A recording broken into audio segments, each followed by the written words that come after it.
Hello and welcome to Productivity Nerd, a podcast all about getting shit done, hopefully in an elegant way that doesn't leave you too broken.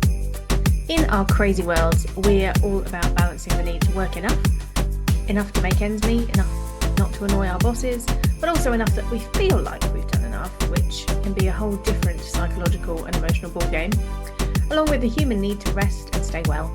Plus, on top of that, we'd quite like to enjoy ourselves, maybe just a little bit along the way, spending quality time with those we love. I, for one, love hearing about how people get that balance and work more efficiently so they have more time to do the things that they love. Hello and welcome to Productivity Nerd. I'm your host, Kathy Soulsby, and today we are talking about a topic very close to my heart, virtual assistants. Because one of the most productive things anyone can do is outsource a pile of tasks to somebody more appropriate. So I've been a VA for over 10 years now and have a whole team of them, 30-ish. And then I have two who help me run my business. And a couple of years ago, I wrote a book all about working with virtual assistants for people who kind of like, I don't really understand what this VA thing is all about. So today I am super excited to be joined by two VA industry heavyweights, let's say, in the experience stakes. Amanda Johnson, who has been training and coaching VAs for a gazillion years. She's worked with over 1,000 trainees at this point in her career. And then lovely Gwen Backhouse, who not only runs her own VA business, but she heads up the Society of Virtual Assistants. And that is an organisation. It's been going a really long time, has over 6,000 members, and the aim of the SVA is to support VAs and raise industry standards, as well as sharing best practice. So hi, welcome both. Hi, Hello. thanks for having us. You're very welcome. So I thought we might start with a little bit of myth busting. So I think more and more people have heard of virtual assistants these days. Certainly back when I started, people didn't have a clue. But what is the biggest misconception people have about working with a VA? Gwen, what do you think yours is? There's a few out there. I think one of the ones I came across quite early on was that people think we're psychic and that we know what people want. And actually, communication is a big thing, and we have to know exactly what people's expectations are of us, and vice versa. The jobs that they want doing, and we're not psychic. I'd love to be, but I'm not. Same. Amanda, anything that you've come across in your work? I was going to say, like Gwen, I've seen lots of them over the years. I think one of mine is the same as yours, that VAs do everything and that all VAs can do everything. Doesn't matter what it is that you need them to do, they can do it. And that's really not true. And I think the other one actually is that somebody needs to be an experienced VA to work with a business owner. And actually, they need to be an experienced administrator or copywriter or whatever it is. But actually, you have to be a virtual assistant set up properly and doing the thing. You have to start somewhere. So I think there is an amount of people who've said to me, no, I must work with a VA who's been in the industry for 5 years. And I'm like, well, why? So, yes, and actually we probably should have done a bit of a step back and gone, for those who don't know, what the flipping heck is one of these virtual assistants anyway? So essentially how I would define it, and there are more complicated ways for sure. I would say that a virtual assistant is someone who does a support role in a remote and freelance way. So they would have multiple clients and they would work any given day with multiple clients. There are absolutely jobs out there, not many, but some, for big companies who say, oh, it's a virtual assistant role. But that to me is essentially, it's an employed role. It's a remote PA role rather than what I would consider to be a virtual assistant role, which is a supplier rather than an employee. That's kind of how I would define it. I'd agree with you. Absolutely agree with you. And I think 5 years ago, maybe 8 years ago, we would have said it's a self-employed person who provided administrative support on a virtual basis, or remotely from the individual. And then you had a variety of people. You might have had a tech VA, or you might have a social media VA, or an admin VA, or whatever. But it was providing a service on a virtual basis remotely. And you were bringing them in as a freelancer or as an outsourced support. Yeah. Yeah. Yeah, and I think there are more agencies now than when I started. There's quite a few like me who have teams of VAs. You're still working exactly the same way, but rather than just a business employing one VA, you bring in an agency to supply a service, and that service is provided by possibly one or possibly many VAs, which just means it's more flexible. Yeah, so my biggest bugbear, and this is a story I tell to people all the time. I went to a networking meeting and told somebody what I did when he asked. He went, "Oh, I've got one of those VAs. Oh, she's crap." I was like, "Oh, I'm so sorry to hear that. What do you have her doing?" "Oh, well, she writes my blogs." And I went, "Oh, okay, what do you do?" And he went, "Oh, I'm a financial advisor." I'm like, "Okay, so you are expecting somebody who is an administrator, effectively, to write blogs in an industry that is, by anyone's stretch of the imagination, extraordinarily dull, and you're wondering why she's not doing that." I can't think why that might be. So I think for me, it's that expectation, as you said, Amanda, that a VA will be able to do everything from social media to copywriting to strategic diary management to tech VAing and funnels and all that kind of stuff. Like, nobody can do, well, a lot of people can do a lot of different things. Are they going to be amazing at lots of brilliant things? No, they're probably not, right? Yeah. They're going to be average at a wide range of things, or they're going to be utterly amazing at two or three. And you pick, and you might have two VAs rather than one for a different, to cover all your bases. Yeah, it's not uncommon for people to have a team of VAs Yeah, working for them in different specialities. Not at all. So, absolutely. And that works so nicely because not everybody does everything, right? Yeah, absolutely. So, that's a few myths and legends about VAs. The other one, of course, which I used to absolutely love at networking meetings was, "Oh, are you Siri?" No, no, I'm not. No, I'm not Alexa either. No, just really not. And I think these days more and more people are looking at virtual assistants as a really credible way to get some flexible support. I'm writing a proposal at the moment for a insane company to be looking for PAs in a freelance way. It's very exciting. But do you think there is a particular kind of business where VA support absolutely is the right answer? Gwen, you've been working with lots of different businesses for many years. yeah, and that's changed. So it's a bit of a roller coaster. Sometimes it's big businesses, sometimes it's small businesses. I would say the ones that benefit heavily from working with VAs are the sole traders and smaller businesses that aren't ready to take on staff yet, but they're getting to that point in capacity where they're working late into night. The old stereotypical image of being burnt out, and that's where hiring and outsourcing to a VA has really come in.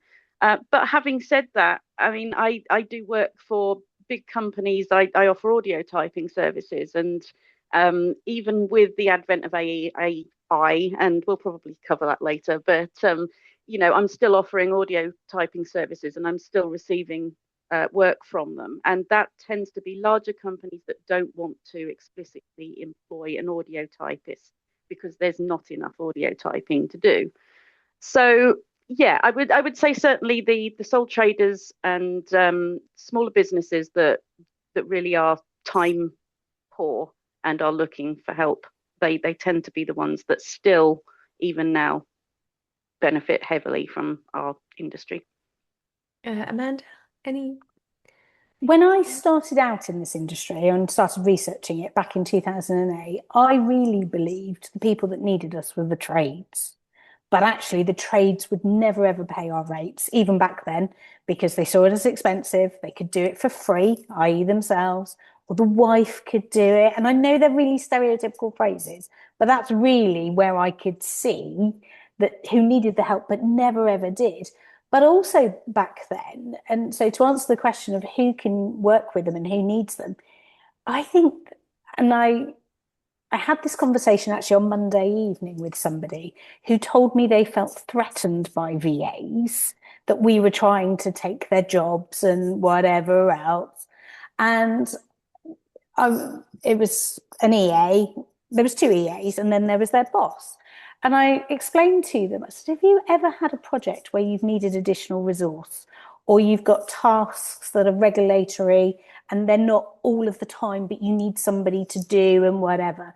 I was like, that's where a VA can come into an organization. And they were a major corporate. And I said, look, when I started in this industry, the head of corporate comms of Lloyds Bank had a VA doing diary management, email management, travel, all of the normal admin tasks that we would associate with it. And everybody said to me, but banks will never use a VA. And I'm like, banks will use whatever the right resource is to deliver the service. And so for me, I think it's exactly as Gwen says, it's the small business who is trying to scale and grow, but actually it's the bigger company who's trying to look at their profit and loss, who's trying to manage their bottom line, who've got that sudden project that needs that additional resource, but not got the manpower. And actually hiring a team member or employing them can take a really long time. Whereas actually you can generally recruit for a virtual assistant fairly quickly to do something, to move a project forward and go out the door again. So I think there isn't one size fits all anymore. I think it's actually all businesses can benefit, provided they know what they need that person to do. Yes. Yes. And for me, I agree. And we've covered for EAs where they have been recruiting, because the understanding is that the recruitment process actually didn't take 3 months, but it absolutely could have done. It could have taken longer if someone's on 3 months' notice that they really wanted. So we backfilled that role while we filled it with two VAs while they were looking for one employed EA, because they had the headcount for it. So why would you not? It's an employed role. So the only businesses I've really struggled with giving any support to are small B2C companies, because they don't generate that much in the way of admin. It's all little bitty things. And those I find quite hard. And have always, the volume of work just isn't there to be outsourced for me.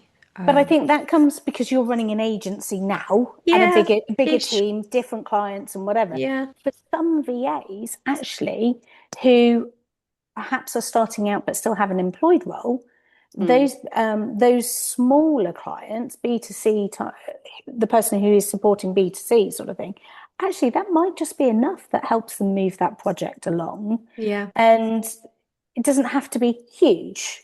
But I think it's about making that difference. And for some of them, that could be the bit that makes the difference, that allows that business to grow in another way. Yeah, and I think it depends what they're after as well. What I've typically found with those smaller businesses is that they are looking more for marketing and social media support. And we just don't do that. Yeah. So it's never going to work for us. Whereas somebody who does a bit of that and it always, great on Canva and happy to do that kind of stuff, perfect, right? Yeah. So yeah, horses for courses. So I talk to a lot, and I'm sure Gwen does as well. A lot of people who are in the position of going, all right, I think I've decided I want one of those there VA things. I don't really understand how it works. I don't really know what I want. And I was so tired of having these conversations. I love talking to people. I talk to anybody. But I had so many of these conversations. I, in the end, wrote a book and went, right, this is what you need to know before you get a VA. These are the things you should be thinking about. This is how not to go about it. And my first rule of thumb is, for God's sake, don't go on LinkedIn and say, hey, I'm looking for a VA, because you'll need a VA just to sort out the 7 billion people that get tagged on your post by a VA. And as we were just talking about, somebody might tag their VA Gemma, who's amazing at marketing, but actually you need someone who's good at bookkeeping, and that's not going to help you at all. So it's about, so how does somebody who has no concept of the industry and no, built-in network of who's where and how does it work, how would you suggest that business owner goes, right, I need one of those VAs? Where do I start? Amanda, you go my first. oh, sorry. Sorry. No, go on, go on. Yes. I don't mind where we go. For me, actually, recommendations are critical here. And the survey, the Society of VAs annual survey pays out here to show that that's a really great way of finding a virtual assistant. So it is about, if you're a business owner that's networking and you've got a community and you, as in you're going to regular networking, ask the people there, do you work with a virtual assistant? What do they do? How do they do it? But it's also, there's a step before that. It's knowing, what are you looking for? What do you actually need help with? What are your goals? What are your vision? What is it you're trying to do? Because exactly as you said, I often use an analogy is I could line 20 virtual assistants up.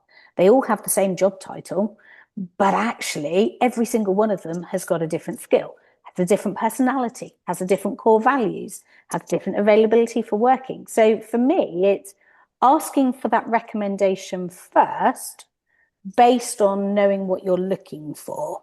And yet you're going to have to do a bit of conversations and a bit of toing and froing. And then there are other resources, and I'm going to get in there before Gwen does. There's looking at places like the Society of Virtual Assistants online directory. Now, Damn it, I was going to say that. Yeah, and it's in my outro as well. So it was always going to be mentioned. but the Fear thing not. is, but you have to know still, even when you land on a directory, Yeah. you've got to know what you're looking for. Yeah. And then you've got to go and do, I get a little bit like you, I get really grumpy when I see the post that says, I'm looking for a virtual assistant, and 1,000 responses go on it. And actually, all we're doing is we're overwhelming that poor business Yes. owner. Whereas if somebody comes to me, I ask questions like, okay, what are the tasks you're looking for? Are you a Microsoft user, or are you a Google user? Are you a Mac user, or are you a PC user? Are you looking for a VA to be reactive or proactive? And all of a sudden, you're able to sort of narrow the sort of answers that you then may share to somebody to go, okay, well, here's a starter for 10. And instead of giving somebody 1,000 VAs to look at, you might give them 4 or whatever, and go and have a stalk of these people before you even reach out and have a conversation. Yeah. I mean, I concur completely. The thing that people need to do really is their homework before they dive into it. So, like you say, asking people for referrals. I mean, that referrals are so powerful because you then know that somebody is speaking well of this virtual assistant. You know they're a good virtual assistant. But also, you need to do your homework in that you need to work out what you need help with. Ideally, what we tell people that approach us is to go away and to actually take on the task that they're going to give to somebody, see how long it takes them, see what that involves, create almost some SOPs in their really basic form, just so you know what you're going to be giving away, because actually that could be a diverse range of things, and you may need more than one virtual assistant for that, like we spoke of earlier, specialties and everything. Or it might be that I've had one client that came to me that was like, I'm so busy, it takes me ages to invoice. I was like, okay, I want you to sit down and just time how long it takes you to invoice. And actually it took them 3 minutes to send an invoice out, but because they hated doing it, and they were kind of dabbling around whilst they were doing it, it was taking them hours to send all of these invoices. And just to sit down, work out what it is that you want, and then start looking. And yes, like you say, the SVA directory, you can now have a look under tasks and under specialties and where people are as well. And you can look up named virtual assistants on there too. So you can look people up and stalk them and see what they're up to. So yes. Yeah, it's really interesting, isn't it? In the book, I take people through a bit of a process of working out, right, what are the tasks you do every day? Are there tasks that you do that you are not very good at and therefore should not be doing? Mm-hmm. Are there tasks that you're perfectly competent at, but actually it's not what your business or you is paid to do? Mm-hmm. and therefore you should not be doing. And just looking at these tasks, and yeah, that cracked me up about the invoices, because I talk to so many people who go, oh God, it takes me hours, it takes me hours, and you do it, it takes 20 minutes, and it's like it's like me drying my hair. I was convinced that washing and drying my hair was a half-hour process. I timed it one day. I'm only 50, been washing and drying my hair a really long time. Finally timed it, 14 minutes. I had doubled in my head, because I hate the task so much, how long it actually takes to get done. 14 minutes.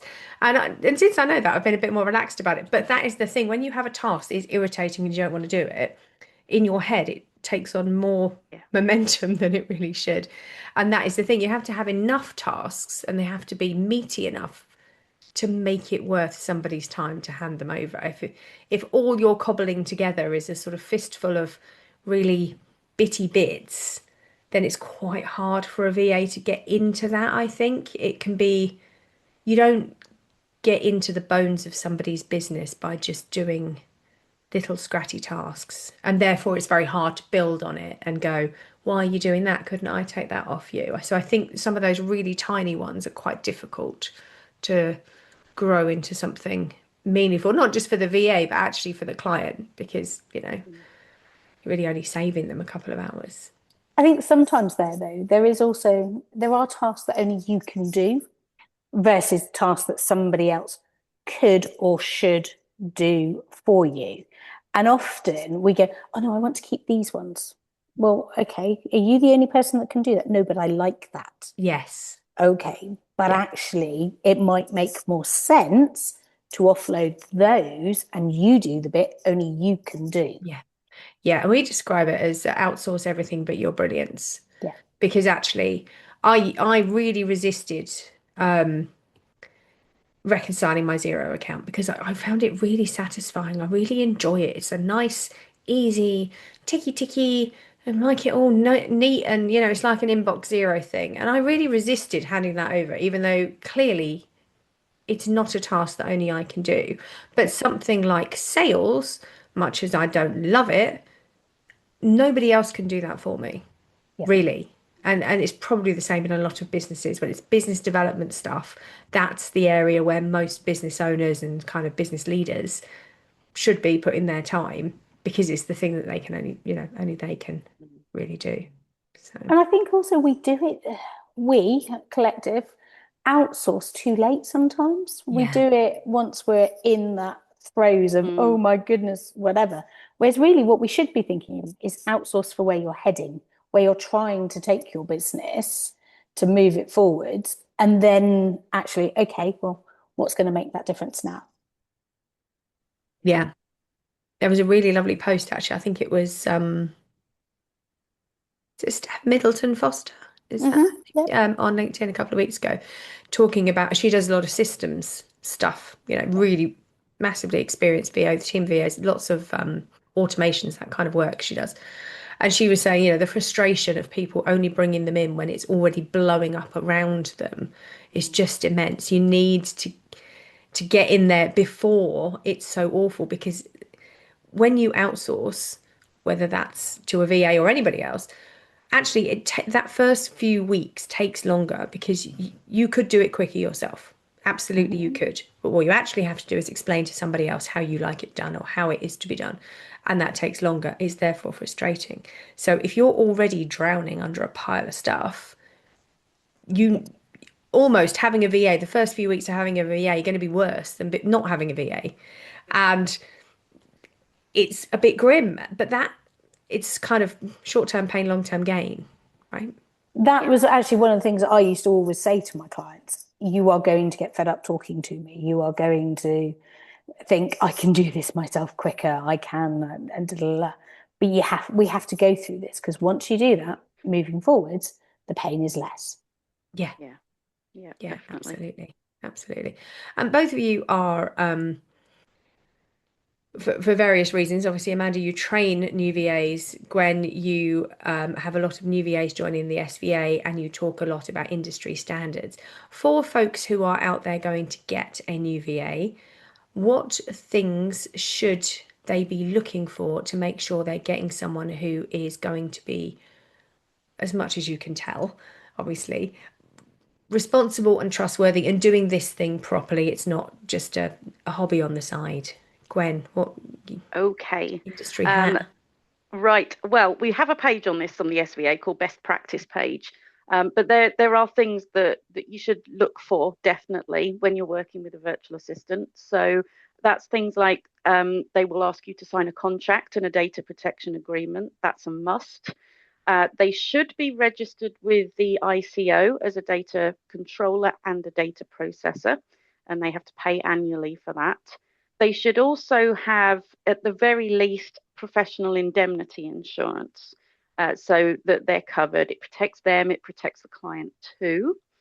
And we have other things that aren't legal, but it's what we call best practice, and that's things like making sure that they back up their data off site, they respond in a timely manner to clients, and they adhere to GDPR practice, data protection practice. Look at their website. Have they got all the legal policies on their website? Things like a privacy policy, cookie banner, terms and conditions, and just making sure that they adhere to all of that already puts your mind at ease because you can see they're doing it properly as a business and that they take your data and your information seriously. Anything to add, Amanda? Anything that you would say when you're meeting virtual assistants that you'd be looking out for, or perhaps red flags to avoid, maybe? But the other one, just with the website bit, the other one I always look for is if a company is a limited company, that it actually has the registered office address and details, that there's a contact telephone number, that there's an email address with a privacy policy, all of the things that are buried within the government websites that say we need, actually it's trying to make sure that people have. Another one for me is I look to see if they've got a domain specific email address and that domain specific email address is out there in the wider world and not their personal Gmail one.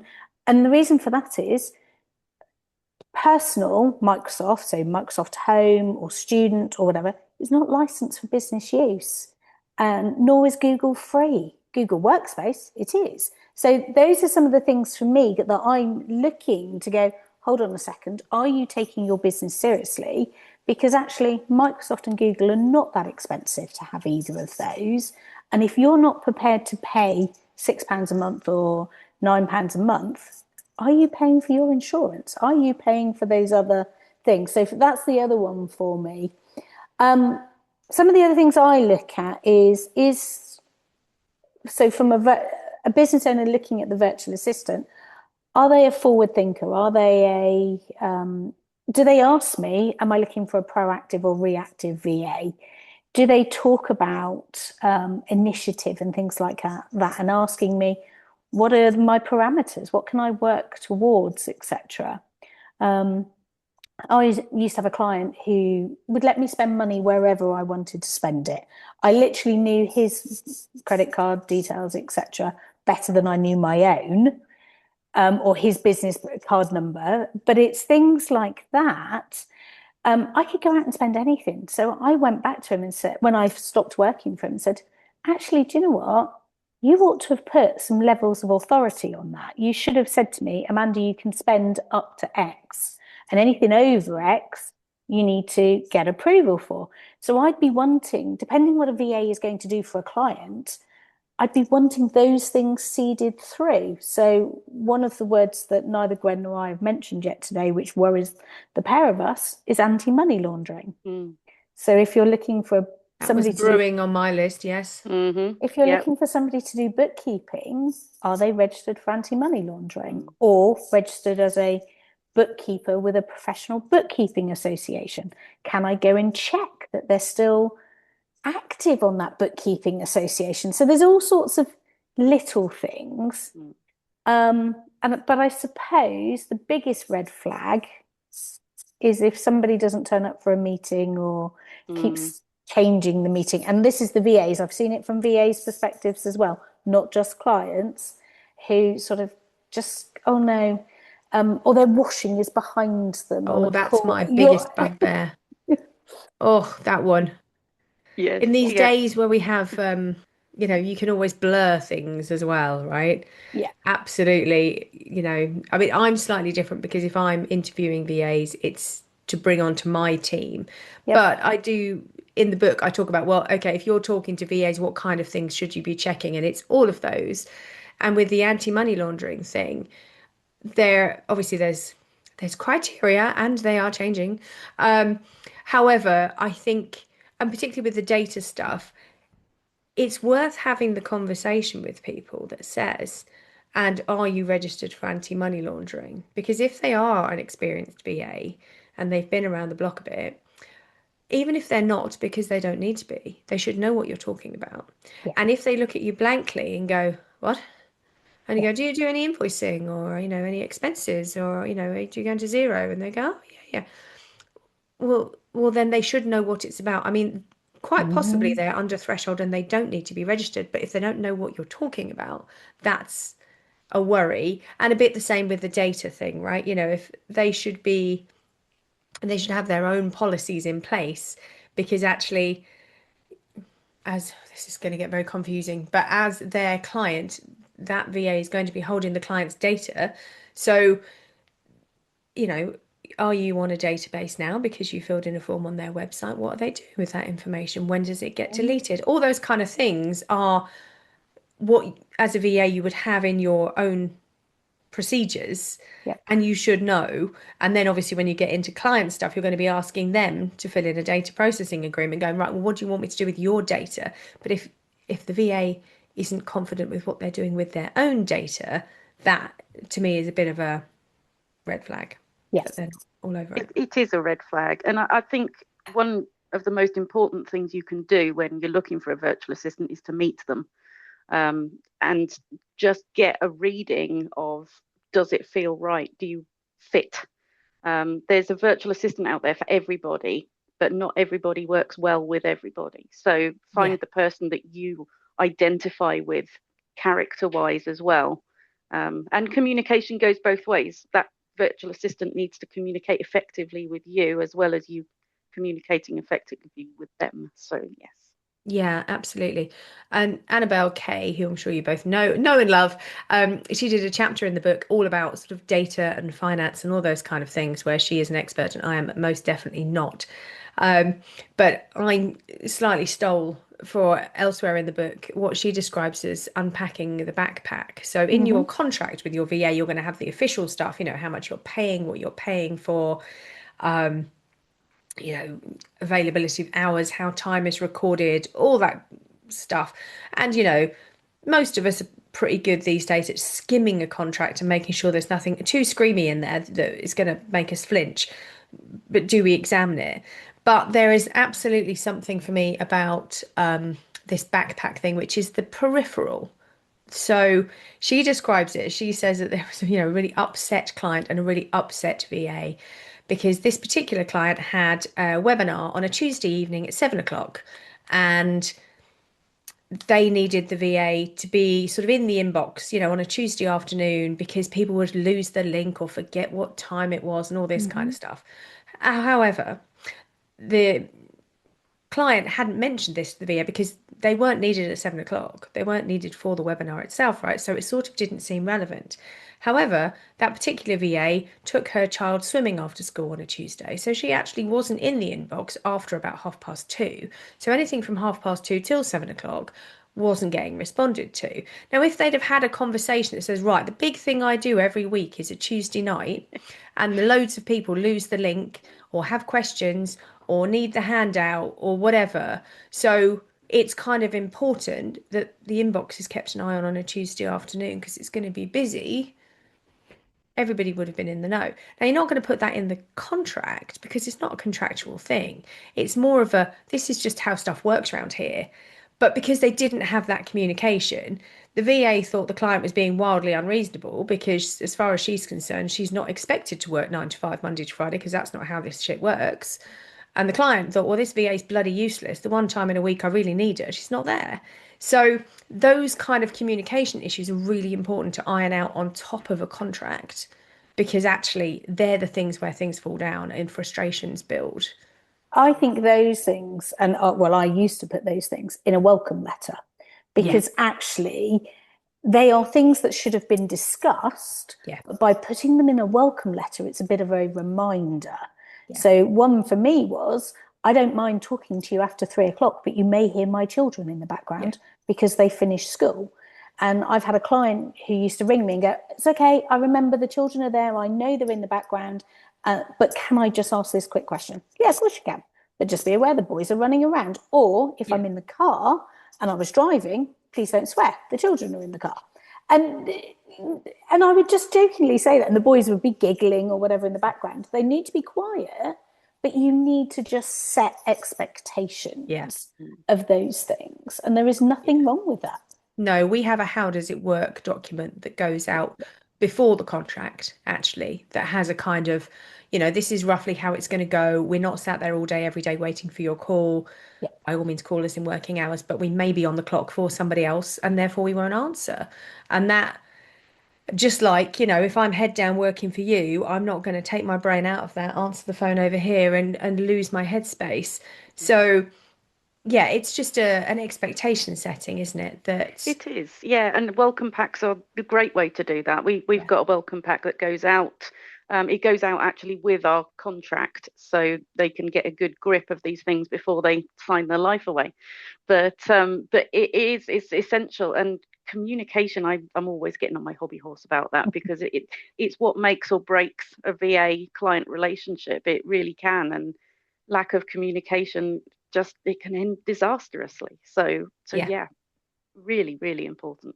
it really is, because as you said up front, Gwen, we are not psychic. We're really good, but we're not Mystic Meg. So if you need us to do stuff, you have to kind of tell us and talk to us because we're real. Yeah, absolutely. Absolutely. So thinking about, like, both of you and me, we're mature, been around a while.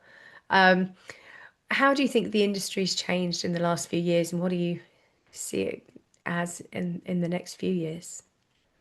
Oh, who goes first? Shall I go first? Go on then. Okay.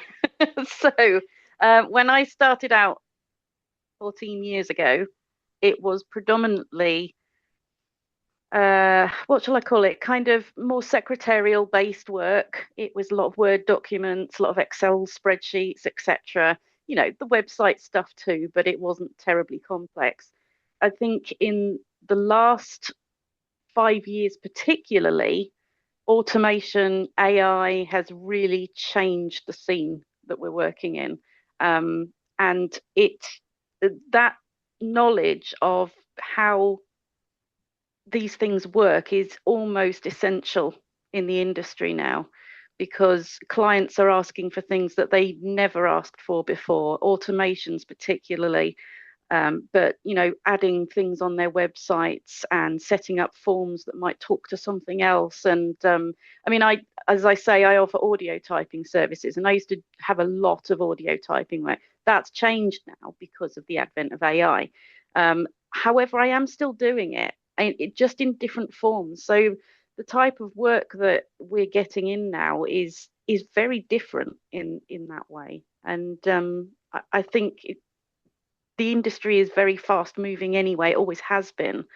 But yeah, I think the most important thing in that is always to stay on top of what's new, what's coming, and ignore new things at your peril.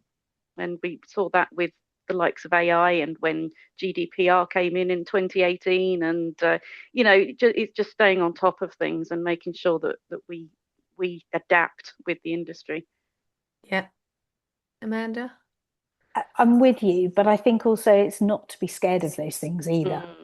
But AI is a tool in our arsenal, and not every client needs it, and it isn't going to replace us or any of those things. It might change the way we do some tasks and all of that. I was thinking about this earlier. The phrase AI, yes, it's prevalent at the moment, it's everywhere.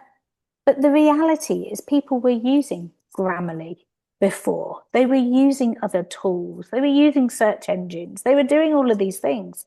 They were there. So it's about not being scared of it and embracing the tool as it is. But actually, I also think I think over the next 5 to 10 years, we're going to see more and more people go, no, it needs to be tech, it needs to be tech, it needs to be tech. I actually think we'll get to a point where we go, no, it needs to be human again. And I'm seeing that when organizations ask, do you know anybody that does shorthand? And it's like, and the reason is people don't necessarily want some things in a digital format Yeah. or a meeting recorded because you don't know where it's going to go and those sorts of things. So I think we will still see that human need. I have yet to see a tool manage a diary in the same way as somebody like on your team. And No. that human Yeah.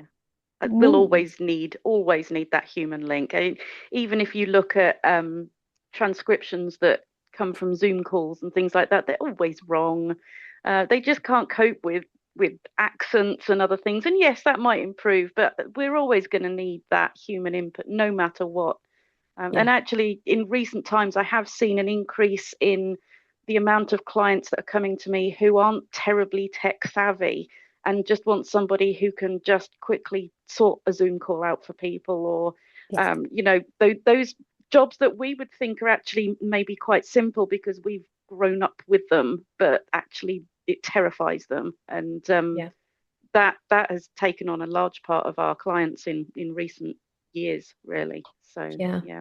I mean, certainly during COVID, it's kind of worn off now as people have embraced Zoom stuff more. But I definitely picked up a lot of jobs during COVID, which I used to call being a Zoom bitch, where you are the background person sorting out breakout rooms, sorting out polls, letting people in, answering questions, being that person in the inbox for the person who's gone, I've lost the link. And so the facilitator can purely facilitate and not have to worry about what's going on in the chat. And you kind of collate the chat and go, oh, there's a question here. And so that's worn off a bit now, but I quite enjoyed that actually. But Kathy, that role was there before Zoom. Yeah. I mean, if we go back to sort of 10 years ago, we would call that a tech VA, actually. And they were the people who did telesummits and who did some of the other software, all the actual where it was over. I'm using hand signal for phone here. I mean, it's like, but when you used to actually do calls, group coaching calls or group sales calls via phone, you would have somebody there managing all of the tech. And everybody thought it was new when it came in for COVID. And it's like, no, there were VAs who specialised in all of the other software, WebEx and GoToWebinar. WebEx, God. Exactly. And you don't see taking me back. I know, and it's still there though. It's still being still there. used. I heard somebody the other day talking about it. Some of the banks still really use WebEx. I guess it's security wise. But I mean, for us, we're diary managers, and we will strategically use things like Calendly and VimCal, those kind of things, alongside the human managing of those things. It's because actually, when they're used correctly, they can be brilliant and they can be massive time savers, both for us managing the diary, but also for people booking in who don't want 17 emails backwards and forwards. They just want to put a slot in. It's a bit like in the olden days. You remember you used to have to ring a restaurant to get a table. Who can be bothered with that now, right? You just go on the website, don't you, and you book a table. And booking in diaries can be a bit like that, but only for certain things. You still, in the time it would take you to train AI about all the nuance of a very complex corporate diary, and this person has been moved 3 times and they're really irate, and if we move it again, we're not going to get it back in, and this person's really twitchy and they can only do Twickenham on a Wednesday or Kingston every third Thursday, and God forbid she comes into central London, but if she does, she can only do it at King's Cross. By the time you've loaded all of that into an AI, you could have done it yourself quicker. There's no two ways about it. So I think there's absolutely, let's embrace what's there. But I've also had calls from clients who, casually made their PAs redundant, going, we can just get a really good travel booking system and it'll be fine. 6 months later, they're all tearing their hair out, going, oh my God. It's not fine. They didn't just book a bit of travel on an app. It was a bit more than that. Yeah, was it? Shock. Fancy that. Funny that. Yeah, funny. So I think people see the value of an assistant. And also there's something for me about, whether you're somebody running a business and therefore your time is finite and actually you should be spending what time you have and what energy you have, because it's not just about time, it's about the physical juice you've got to get stuff done. You should be putting that towards the important stuff and not the non-important stuff. But the same in a big organization, people, however much they're being paid an hour is, massive compared to what you'd pay a support staff member, whether employed or freelance. So why wouldn't you, where there are tasks that could be handed off to somebody else, hand them to somebody else? I have a cleaner. She's A, way better than me at cleaning, and B, her hourly rate is not as much as my hourly rate. So I could earn the money, right? That was my first bit of outsourcing, was a cleaner. So yeah.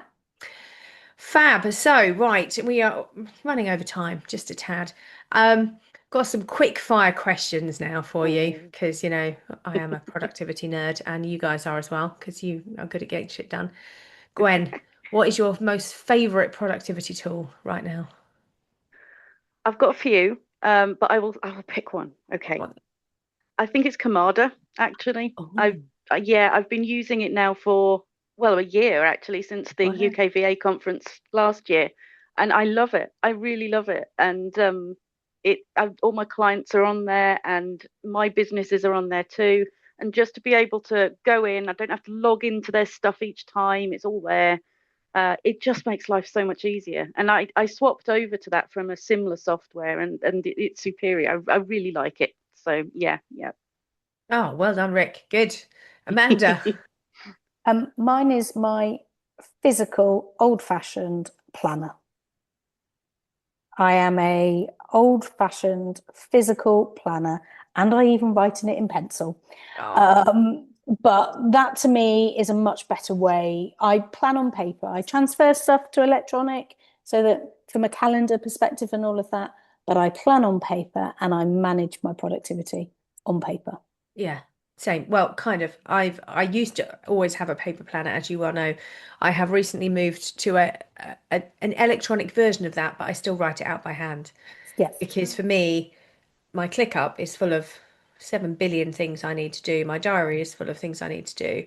But the thinking part for me happens better when I physically write things out. Yeah. That's And the that's exactly the same with me. It's yeah. I am a writer, and actually there is science behind actually when we're writing it, we're acknowledging to our brain it's okay, it's in hand, you've got to do it, Yeah. etc., etc. So for me, from a productivity perspective, it's actually notebook, pen, write, so type thing. I totally Wow. get that. Yeah. Yeah, totally.